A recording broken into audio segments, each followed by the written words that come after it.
get to the topic of students in the middle of everything that happened. And once again, on the outline, you know, the background, it has a list of the major players, and of course, a bit of the timeline of what happened.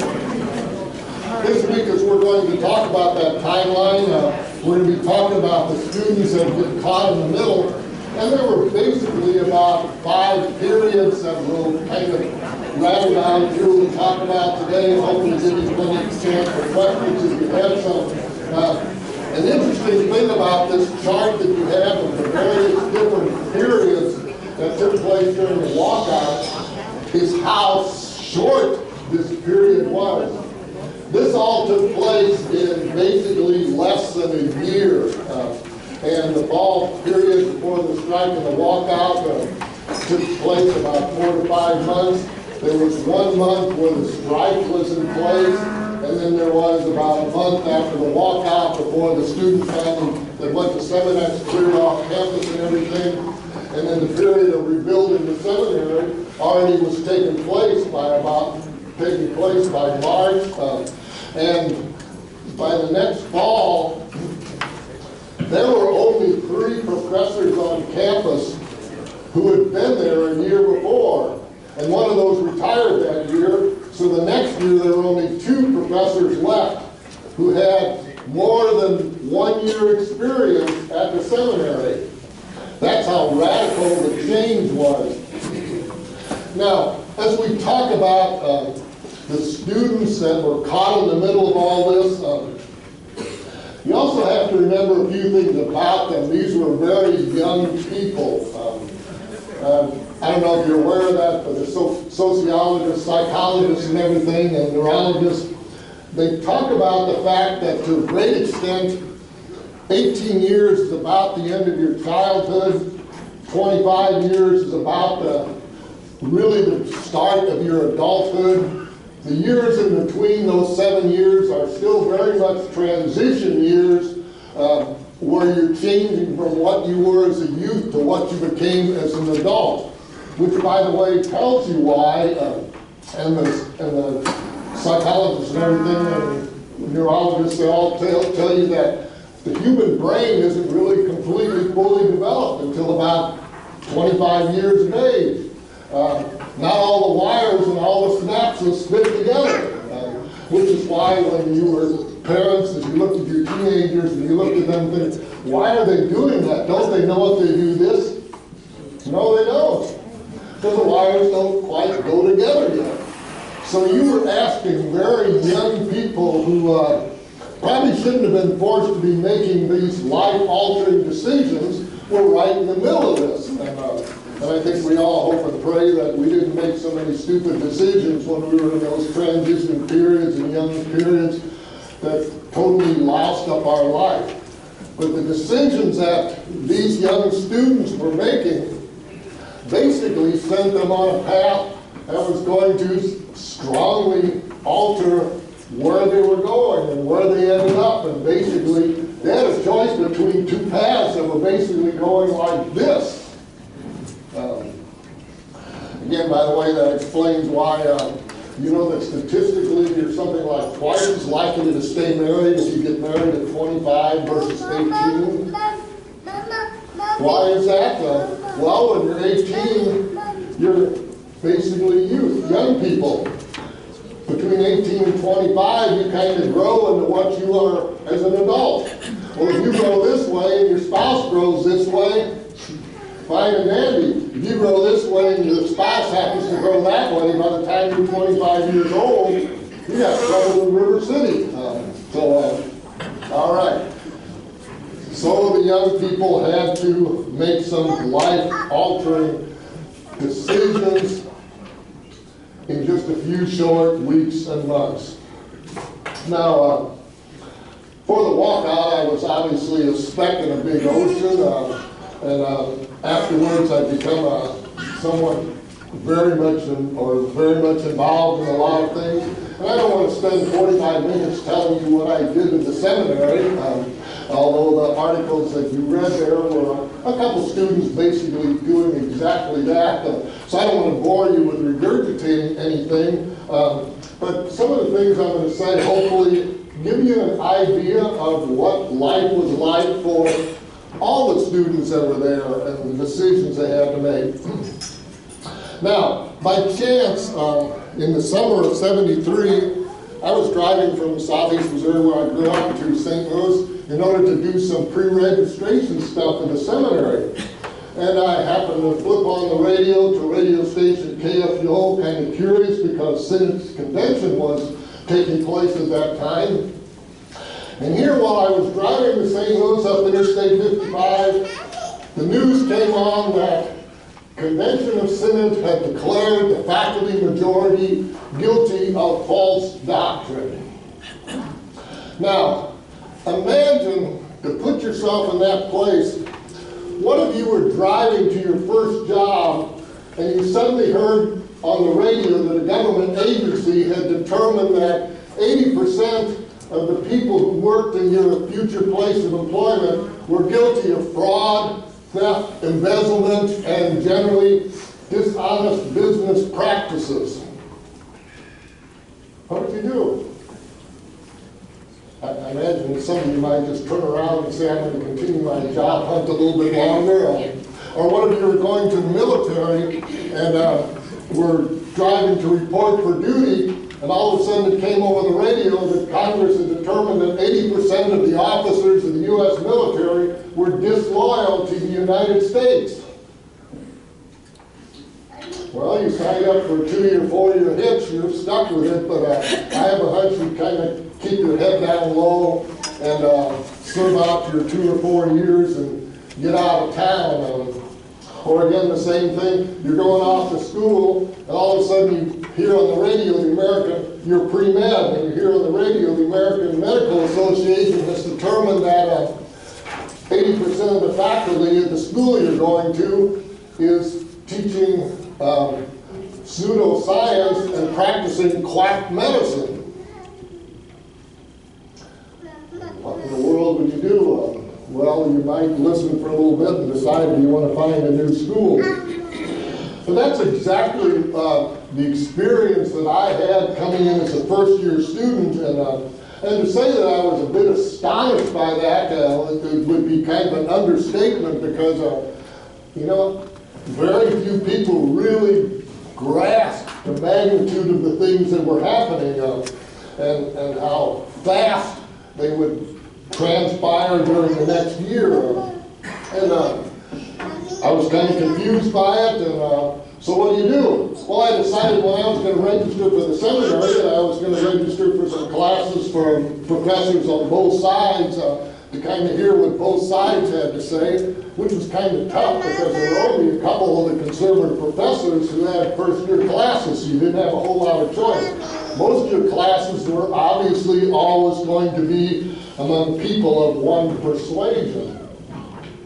And I stated in that article that I wrote in the Quarterly that it didn't take very long before I started to realize some uneasiness with what the faculty majority was saying.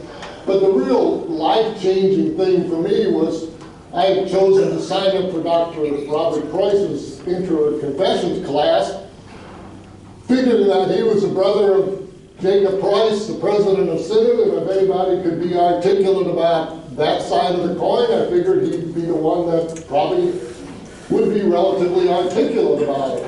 And sitting in his class, it was very surreal at the beginning. It was like, wait a minute, something's off here, and after it was kind of deja vu, and then I realized that he was basically doing nothing but teaching the same thing that I've been taught all my life, and I grew up with my own congregation, my own pastor, family, what we all believed, why I wanted to go into the ministry, which of course meant that boy, there was some real trouble in River City, and you're wondering what in the world is going to happen now, because I realized to a great extent that the seminary was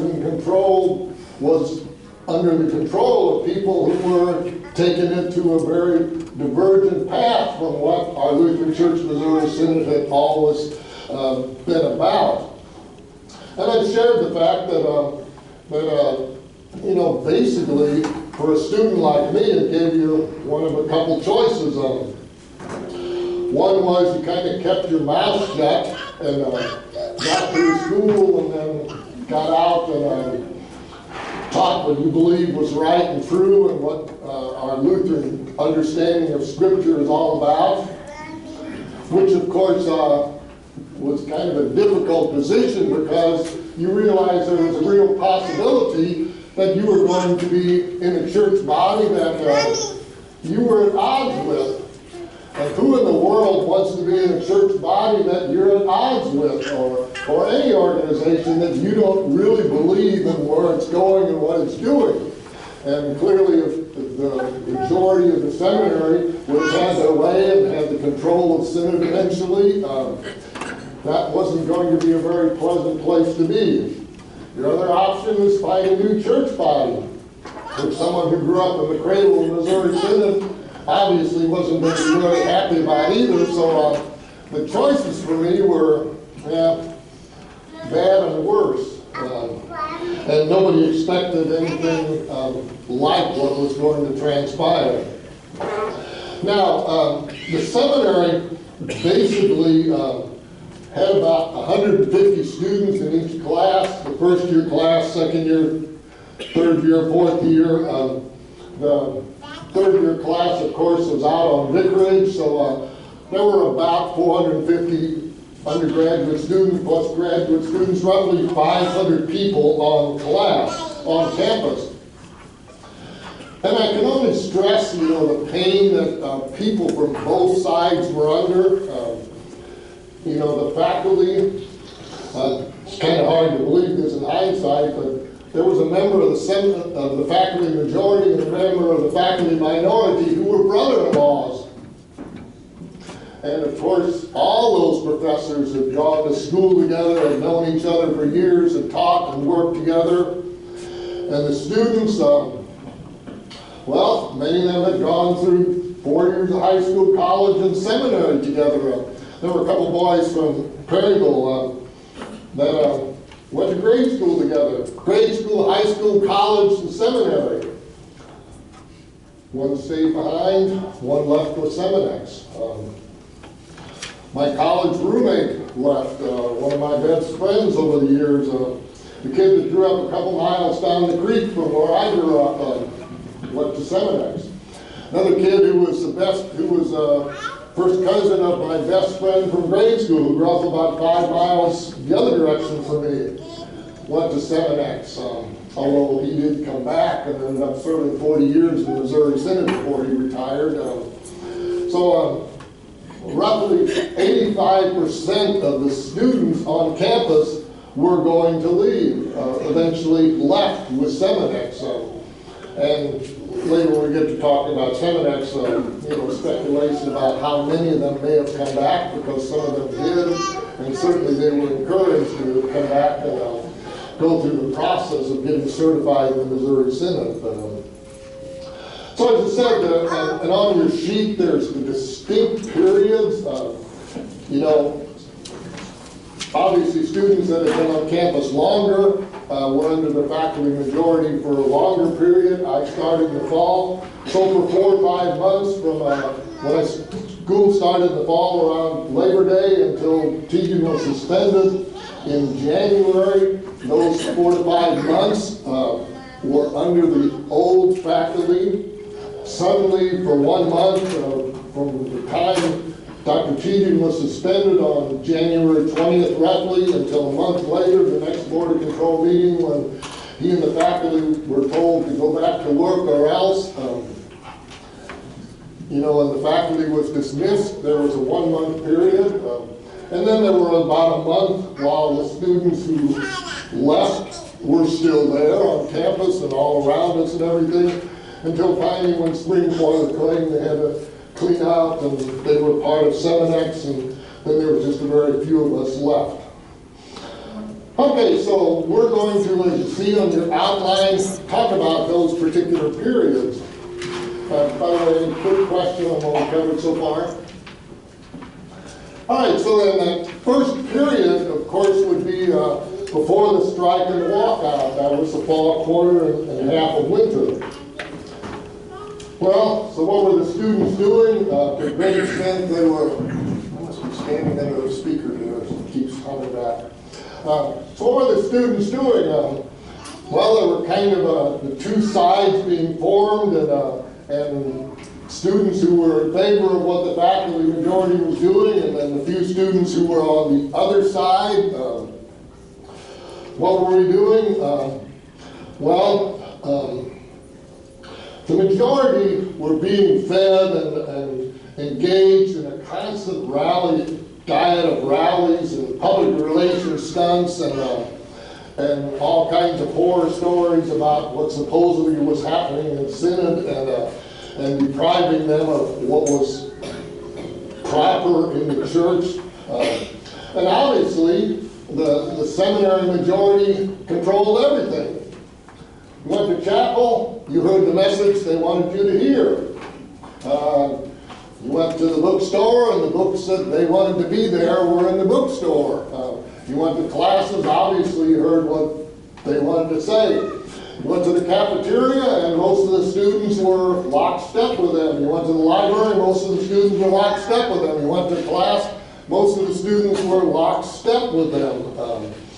They controlled everything down to what kind of newspapers, and I guarantee you there were newspapers on both sides and periodicals that were expressing opinions on both sides of this synodical controversy.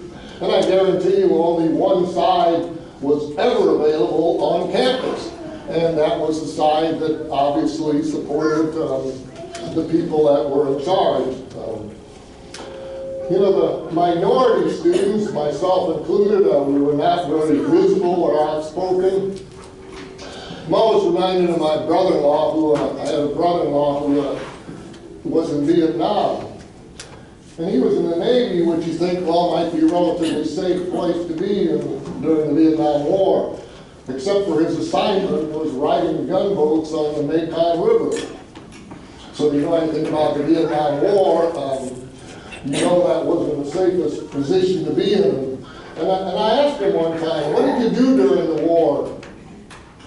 He answered with just one word: duck. That's the only thing I ever got out of him. What did you do during the war? You ducked. And I think that's probably a good description of what many students like me did. You tried to stay out of the limelight, and other than a few confrontations I had, like with Dr. Teagan, the president of the seminary, and one professor, and why I was foolish enough to do that, I still to this day don't comprehend. But for the most part, we just kind of laid low. An interesting thing that was happening, dynamic, the thing that the faculty majority continually accused everybody else of doing was silencing the gospel. Now, I imagine you kind of would wonder, well, what in the world would that mean? And I guess I still myself am a little perplexed by what it would mean. But for the most part, it's very similar to what's happening in American politics today. Everybody you disagree with is a threat to democracy, all right? You listen to politics, and I don't think there's a politician in America that hasn't been accused of being a threat to democracy, whether you're on one side or the other. That's just a charge you throw back and forth. What it exactly means, well, that's in the mind of the person who does the accusing.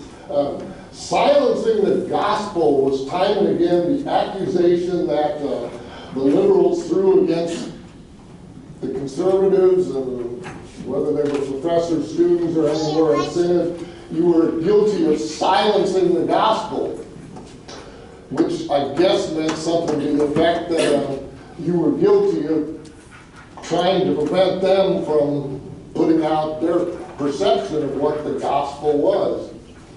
And I have to admit that the opposite charge was thrown in the opposite direction. And if you happen to listen real close the last couple of weeks, you probably heard me say it a couple times. doing that deprives somebody of the comfort of the gospel. That's what I said about not being concerned about the real presence of the sacrament. If you don't promote the real presence of the sacrament, you're not teaching that this was given and shed for you for the forgiveness of sin. And the Reformed obviously do not teach that to their people. And in my Lutheran mind, that's depriving people of a comfort of the gospel that is in that precious phrase, given and shed for you for the forgiveness of sins. So I have to admit, I threw the charge their way. They threw the charge meaning something else back the other direction. But again, that was the kind of thing that, was going on in the verbiage of all of this. And of course, the big question that was hanging over everybody during this period was, what in the world is going to happen? I don't think anybody foresaw what eventually did happen with the suspension of Dr. Tejan, the strike, the walkout, etc., etc. No one saw it coming. And the chaos of it all always reminded me of the old Beetle Bailey comic strip. Remember General Half-Track, who was in charge of the command of the military base? And General Half-Track once in a while would go out and walk around the base to see what was going on. And he'd see this total chaos of Sarge chasing Beetle and stuck on the roof, and a tank crashed into a building or whatever. He'd kind of stand there and look around and say, now what? What in the world is going on here? And that basically was the prevailing thought. What is going on here? What in the world is going to happen? All right, so that's where it stood as, as the seminary basically was the seminary as it had been for some years already. And I was just a first-year student, so I was exposed to that for now 4 or 5 months before everything hit the fan. Second, third, fourth-year students and those who graduated, of course, had been experiencing that for however many years of their seminary career they had put in already before that particular time. Okay, comments, thoughts real quick as we go to the next thought. Now, during the strike, January, the Board of Control of the seminary met monthly, and as I said, the new Board of Control, a number of the members had been elected at the convention that previous summer, and they started to tackle the issues that were going on. And by January, they had come to the conclusion that Dr. Tejan obviously had some serious problems and they should be investigated more fully. So at the January Board of Control meeting, they suspended him, which, by the way, suspension is a very strong, specific step in the process of eventually removing somebody from their position. If someone would accuse me or any other church worker that's on the roster, the first thing the district president would probably do is suspend us from our duties, our responsibilities. Then the committees and those in charge of looking at the situation would look at it and eventually determine whether, there's no substance to the charges, or you need to be disciplined or eventually removed from synod. So Dr. Tejan was suspended immediately, and as I said in the article, the faculty went on strike, which is probably the most bonehead thing they possibly could have done on their side. To a great extent, they were winning the battle. They had control of the seminary.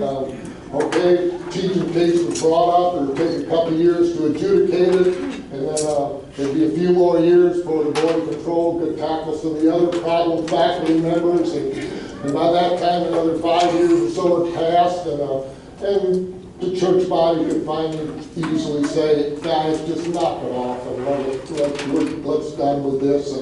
And the seminary, of course, would have cranked out another 4 or 5 years of graduates who would have strongly favored their position.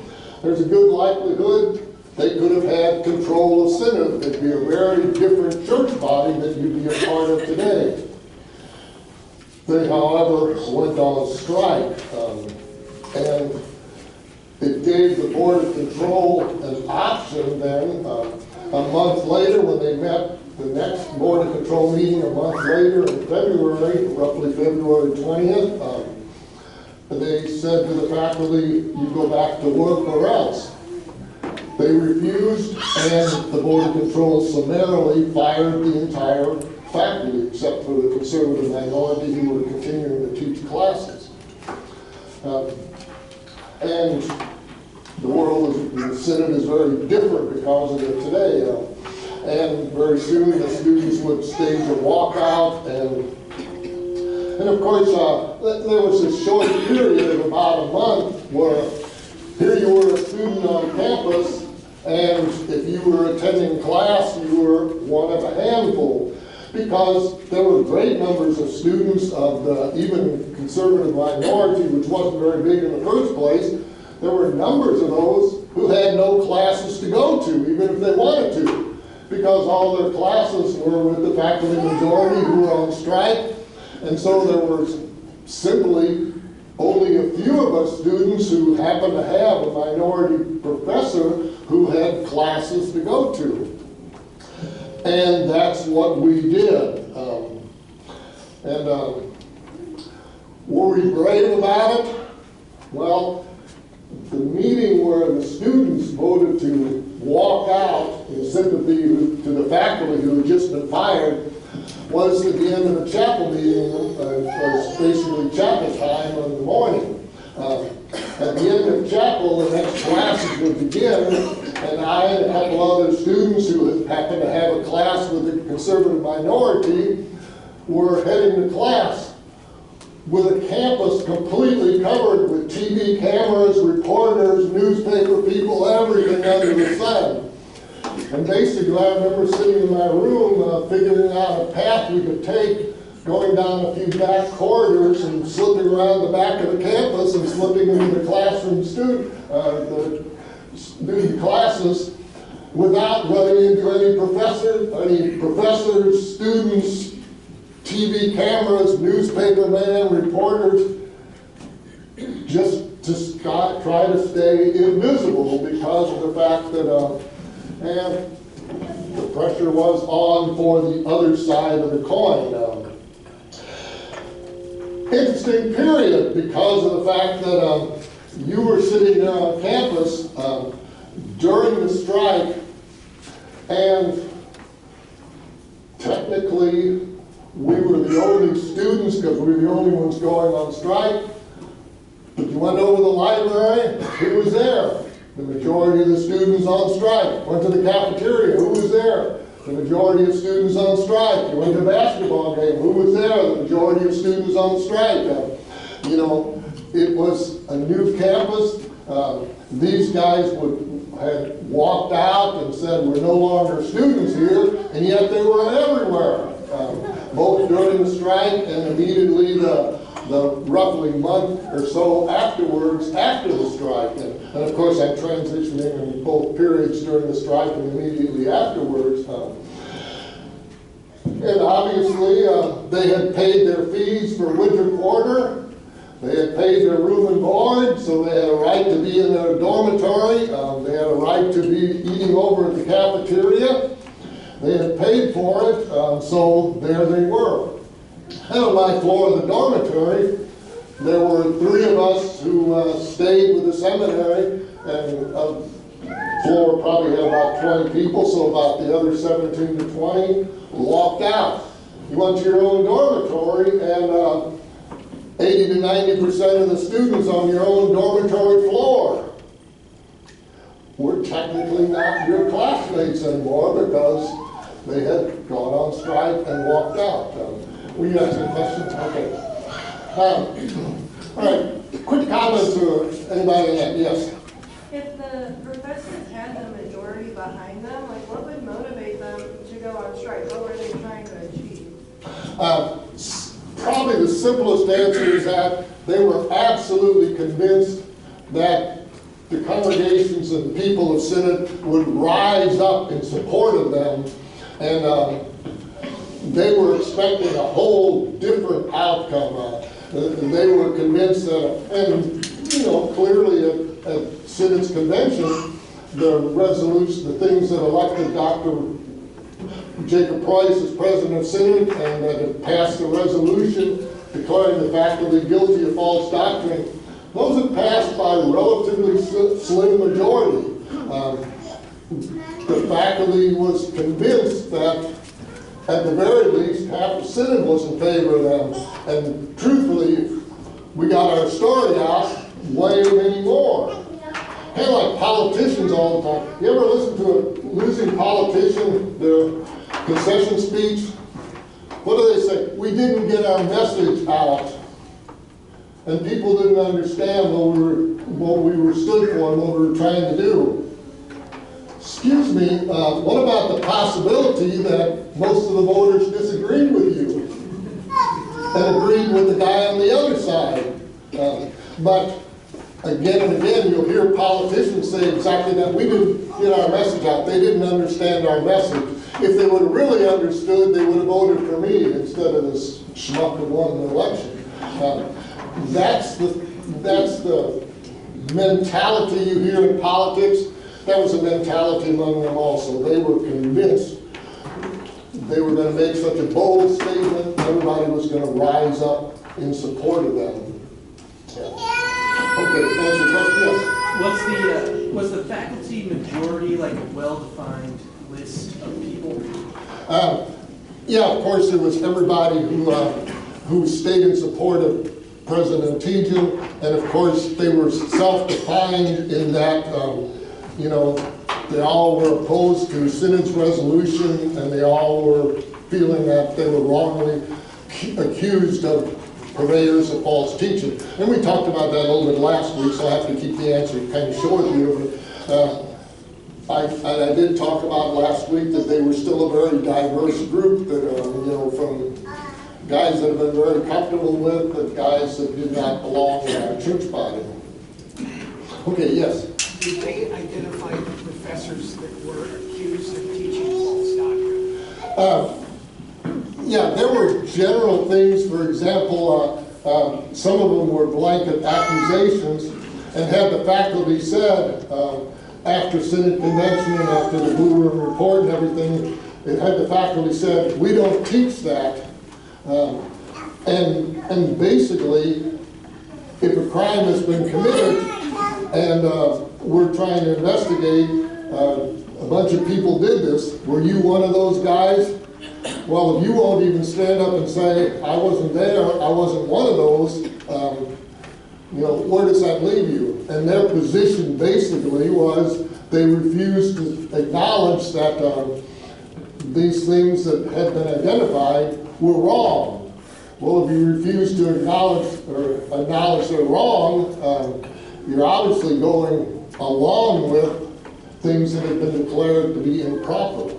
So it was kind of a backward way of it all transpiring, but they refused to come clean on what they did teach, and refused to come clean on the accusations made against them as a group.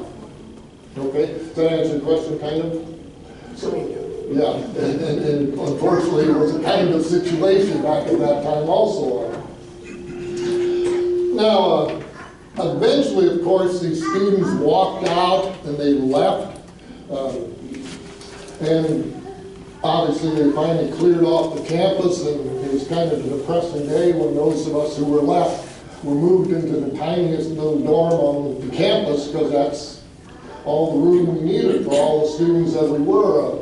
We were kind of a depressed, tiny little group there.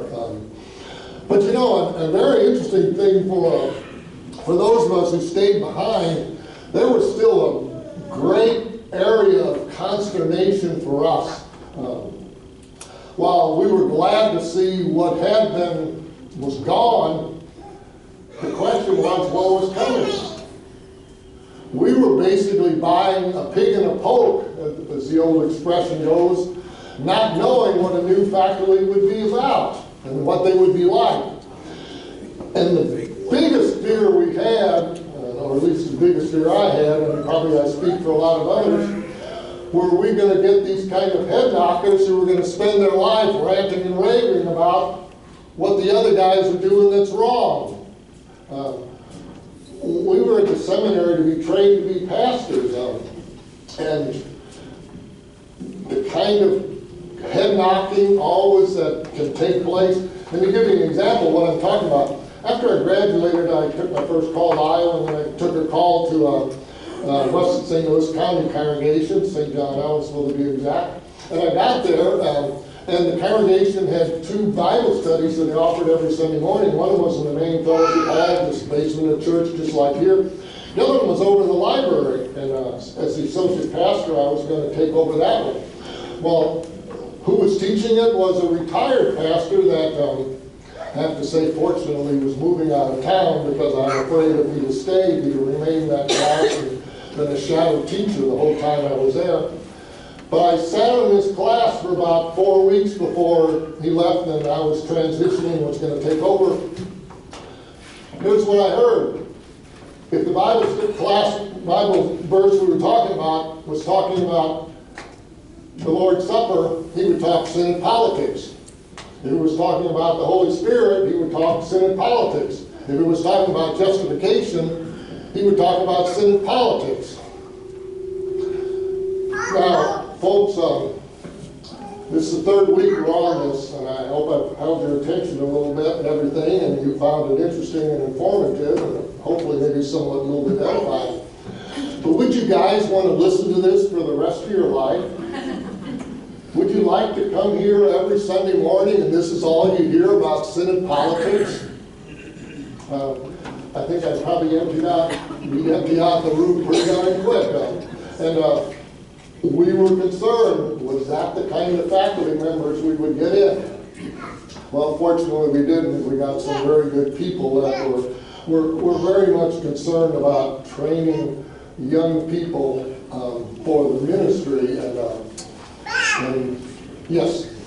Was the Fort Wayne Seminary, were they just kind of taking a back seat? They were, well, actually it was the Springfield Seminary. It would be a year later when the Springfield Seminary would relocate to Fort Wayne. So it was the Springfield Seminary, which was handy because in the spring, a couple people left of the faculty and staff. And remember, not only did the majority of the faculty leave, the majority of the students left, the majority of the secretaries left, the majority of the staff people left, the majority of everything left. And so you had a couple professors who had to put together, figure out who were our students, what classes they need, where do we find teachers for the spring. That's only a month away. And one of the things they did, they got a few Fort Wayne professors to come down 1 day a week. And so your 3-hour class, you had it all in 1 day, 3 hours in 1 day. So I had my spring quarter, I had 2 Fort Wayne professors, one for 3 hours in the morning and one for 3 hours in the afternoon on Thursday. Well, was that a brutal day? But anyhow, so the Springfield professors helped cobble together a faculty in the spring. And clearly they were very much in favor of the minority who was there to put things together. Now, to say things changed, and if you want to talk about student perspective, you cannot believe the upheaval in a couple months.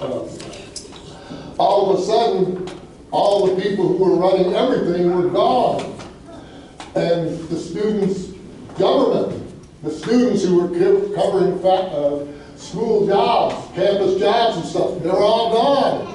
Everything was empty and gone. And first thing you know, word came out, hey, any of you students looking for a job, or can you help fill out some of these things here? And tell you how weird it was, I thought, oh, you know what, switchboard operator, that sounds like a pretty nice job. You answer the phone, you're the receptionist, campus nerve center and everything, but when nothing else is going on, they basically pay you to study if you're not answering the phone, etc. So I went over and volunteered, talked to the lady who was the switchboard operator, one of the few secretaries that stayed, was hired in a few minutes. One of my classmates also went over, and he was hired also, and a fellow first-year student. And then there was one fourth-year student who was one of the minority who stayed behind, and he, of course, immediately became the senior switchboard operator. A month later, my very good friend Don, a first-year student, we always knew he had a heart problem. We didn't know what it was. What was a bad heart valve? Your heart valve gives out, you're dead before you hit the floor. Don was gone. A couple weeks later, the senior operator started having epileptic seizures, and his health put him out of the picture for the rest of the school year. And suddenly, 2 months after I started working the switchboard, I was the senior operator, the crew chief, the one who assigned schedules, the one who trained the kids underneath, et cetera, which I held for the rest of the first year, second year, fourth year. Probably no other first-year student had ever held that. It's only a fourth-year student. Probably very few second-year students. And certainly nobody held it for 2.5 years. And it was just weird because I was one of the few there. And you have to understand also, as far as looking at students, a seminary campus has a very, very unusual dynamic. You know how it is in most high schools, colleges, etc. Who runs the place student-wise? Well, the seniors. And to some extent also the juniors, and quite a bit less the sophomores, and the freshmen are just nothings. That's how the average campus operates. Well, in the seminary campus, the third-year students are off on vicarage. The fourth-year students just came back from vicarage. They don't really know much going on campus anymore. They don't know many of the other students, and of course, they have wives and families and full-time jobs to deal with, and they don't have time to mess with student government and involved in a lot of campus activities, which means the second-year class pretty well runs the seminary. Now, very interesting dynamic if you ever observe it. And it's fine, you know, somebody's got to do it. They're stepping up to do it. And well, within a couple months after the walkout, obviously I was no longer a first-year student, I was a second-year student, and everything falls on your shoulders for the most part. And since there were only 20 or so of us, guess what? We had our fingers in an awful lot of pies very, very quickly. So we have become the inmates in charge of the asylum. And very quickly I became a big man on campus, or at the very least maybe a medium-sized fish in a very, very tiny pond, you know, is what happened. And it was similar for everything else. For every other student, what had been was completely turned upside down. It's almost like you're in a prison camp and your army comes and rescues you and frees the prisoners. Next thing you know, you might be assigned the job of guarding your old guards and previous administrators of the prison camp. It was almost that kind of a radical change in that suddenly, from being nobodies, you were it. Yes? Where did the Seminex students and faculty set up their new seminary? They basically were welcomed out at St. Louis University, and Seminex operated there for a few years, and then eventually they relocated to Chicago and became part of the Lutheran School of Theology in Chicago, which is an Alpha Seminary, and kind of faded into that. To some extent, I assume they still kind of have a presence, and you know, they're still honored, but of course most of those professors and students would be long gone now from the Lutheran School of Theology. But the Lutheran School of Theology in Chicago eventually absorbed them after they rented facilities in St. Louis U for a while. I remember when I went to school, the theology professors always talked pretty fondly about the Seminex. What was the consensus among other church bodies about it? Basically, the Lutheran Church Missouri Synod is viewed as being in the Stone Age. Just like a United Methodist Church that now has gone through the same transition. Well, the liberals got a hold of the denomination, and the conservatives are leaving like rats leaving a sinking ship. And politics play in the newspaper. Well, the United Methodist Church was one of the last church bodies to modernize. So all the press, all the, neighbor and other church bodies, the one in St. Louis that actually supported the seminary was Covenant Seminary, which I forgot what their little denomination is, but Covenant Seminary out here in Creve Coeur, West St. Louis County area was very supportive, but they were they're very small compared to the big mouths in the St. Louis area and elsewhere. Okay, I was going to talk a little bit about running out of time, about what about the 7X students before, during, and after. Well, it's kind of sad the extent to which they were subjected to a whole lot of peer pressure. In many ways, those students were almost the victims of being a part of an abusive relationship. One of the things people do in abusive relationships, the abuser tries to isolate the one that's abused, keep them away from family and friends and anybody else that might tell them anything different than what the abuser is saying. The majority did unbelievable work trying to separate the students from their home congregations, their home pastors, their families. They did everything under the sun to keep the students on campus throughout the entire year. Now, for example, during the strike, those students who were on strike had absolutely nothing to do on campus, no classes. There was no reason why they couldn't have all gone home, talked to their parents, talked to the members of their home congregation, talked to their home pastors, etc. And the faculty majority did everything they could to prevent those students from leaving and trying to give them an excuse to stay. Typical example of what somebody does in an abusive relationship. Had a number of those students gone a different direction? Had they gone home? Remember a funny story, I think the next year, a couple of us students in seminary went down to tour Anheuser-Busch. Can't imagine what we were doing there, but anyhow, we went to a tour.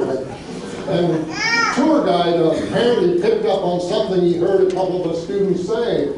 And he quietly later came up to us and said, "Are you guys from the seminary?" And we said, "Yeah." And then he said, "Which seminary?"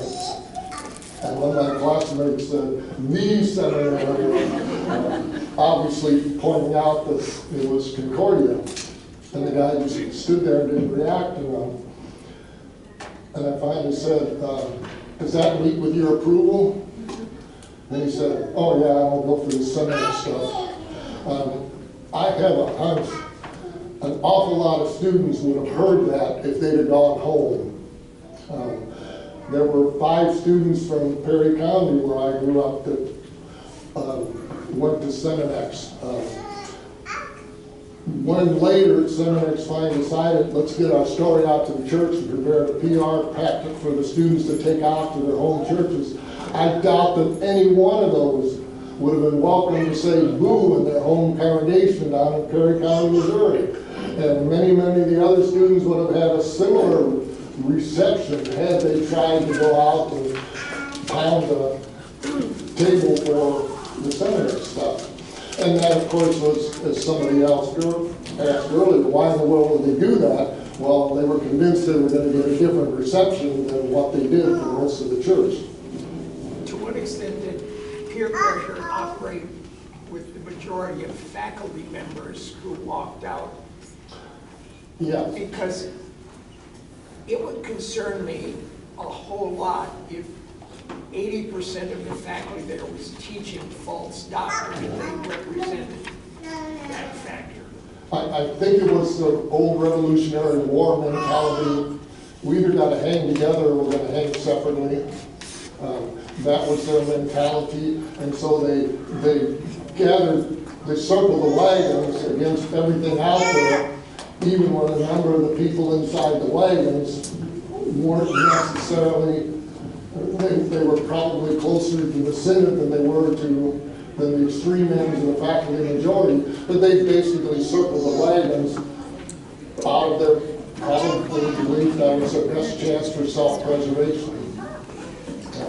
Okay, yes. I work for a dentist office, and a man came in as a patient here in St. Charles that told me he was running the library at the seminary during Seminex, and he said that the Seminex students came in, stole books, wrecked everything, they acted like Satan.